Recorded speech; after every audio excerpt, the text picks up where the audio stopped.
is also here. अस्सलाम वालेकुम। Doctor आज का दिन हकीम अजमल ख़ान साहब की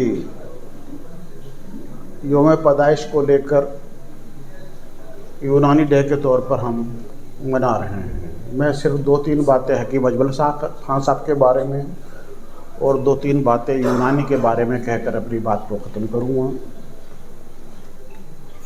हकीम अजमल ख़ान साहब ने उस दौर में जब इन पैथीज़ को बुरी तरह से कुचल दिया गया था, दोहराने की बहुत ज़्यादा ज़रूरत नहीं है, उस वक्त इसका परचम लहराया, इसका अलम उठाया और करोल बाग में आयुर्वेदिक यूनानी तिब्बी कॉलेज उन्होंने कायम किया। उस वक्त वो सिर्फ एक हकीम नहीं थे, तबीब नहीं थे, सोशलिस्ट थे, फ्रीडम फाइटर थे और क्या नहीं थे, एक विजनरी थे।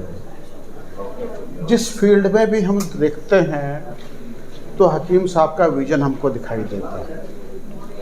आपने जब दरियागंज में यतीम खाना बनाने की तैयारी की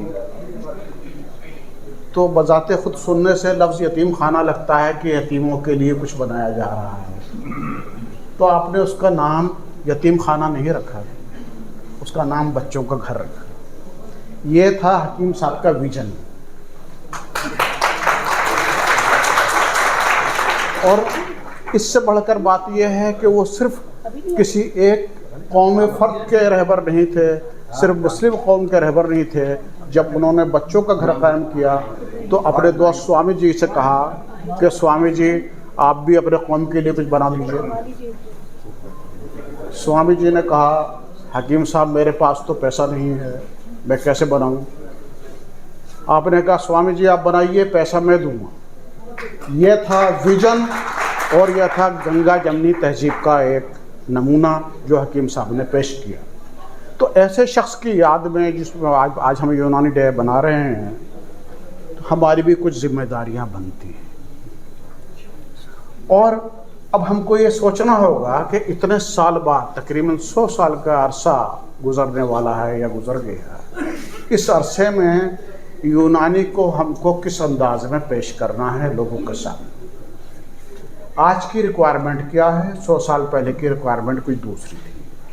मैं पॉलिटिकल आदमी नहीं हूँ, मैं एकेडमिशियन हूँ। बहुत सारे लोग यहाँ पॉलिटिकल बात करेंगे, पॉलिटिकल लोग भी अल्हम्दुलिल्लाह यहाँ मौजूद हैं और वो यूनानी को आगे ले जाने के लिए और यूनानी को किस तरह से प्रोपेगेट करें और किस तरह से गवर्नमेंट पेश करें, इस तरह की बातें करेंगे। मैं सिर्फ 1-2 बातें इस सिलसिले में कि यूनानी का नया रास्ता किस तरह से तय किया जाए, क्या हो, उसके बारे में कह करके अपनी बात को ख़त्म करूँगा।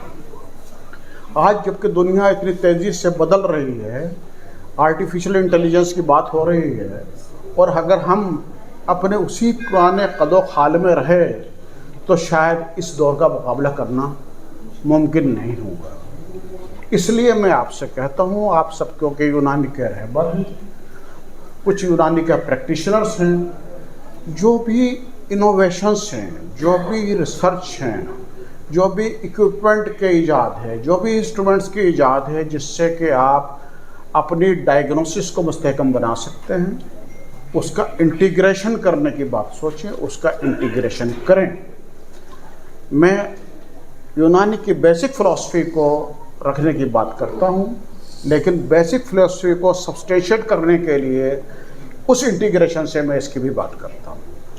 जब तक आप ये इंटीग्रेशन नहीं करेंगे, जब तक ये आप इनोवेशंस को शामिल नहीं करेंगे, शायद इस वक्त का जो दौर चल रहा है और जो आने वाला दौर है उसका मुकाबला हम नहीं कर सकेंगे। तो इसलिए ज़रूरत है कि अपने विज़न को हम बदलें और आज के दौर के मुताबिकत के एतबार से हम सोचें कि हमके किस सिमत में और किस तरह से बढ़ना है। काफ़ी लोग यहाँ पर बोलने के लिए मौजूद हैं, मुझे अच्छा नहीं लगता। हमारे मेहमान बाहर से बहुत दूर दराज से तशरीफ़ लाए हैं, मैं ज़्यादा वक्त लूँगा आपका, इसलिए मैं इसी के साथ अपनी बात का इख्तिताम करता हूँ। बहुत बहुत शुक्रिया आपने मुझे बात करने की।